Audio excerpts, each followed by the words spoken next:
Раз, два, три.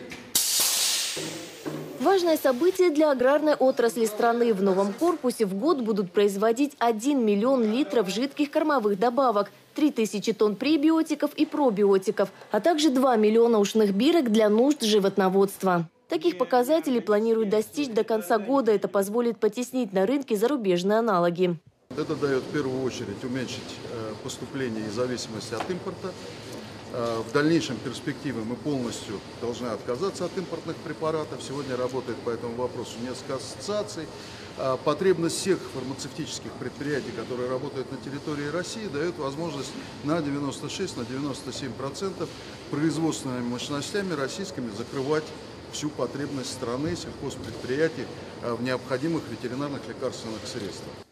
До этого момента все ушные бирки, простые или чипированные, изготавливались только за рубежом. Это первое производство в России. Потребность в таком товаре в стране высока, свыше 24 миллионов штук. Технология проста. Пигменты, колер и гранулированный полиуретановый термопластик смешивают, затем высушивают, разогревают до 140 градусов и под давлением делают необходимую форму, охлаждают. Все это на разных приборах. После переносят на лазерную установку, где на готовую бирку наносят нужную маркировку. Цифры, буквы и даже графику. 8 бирок, порядка 30 секунд, в зависимости от сложности. В среднем в день можно произвести порядка 3–4 тысяч бирок, в принципе, за рабочий день, если часовой.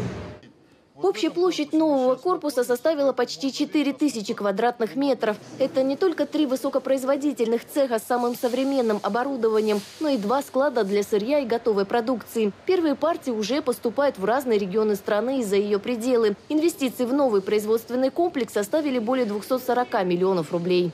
Экологически чистое производство, экологически безопасное, красивое, хорошее, интеллектуальное. Это настоящее инновационное, конкурентоспособное производство.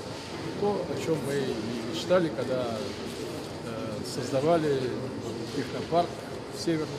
На этом здесь останавливаться не собираются. Свободной площади нового корпуса в скором времени займет так называемое нестерильное производство. В планах на 2018 год изготавливать уникальные инъекционные растворы и суспензии, не имеющих аналогов в России, а также повышать квалификацию, проводить обучение персонала сельхозпредприятий и лабораторий на базе современного диагностического тренинг-центра. Все это позволит воплотить в жизнь амбициозные планы компании. До 2020 года наладить сотрудничество с 50 странами мира. Надежда Свиридова, Геннадий Цугулев, Вести Белгород из Белгородского района.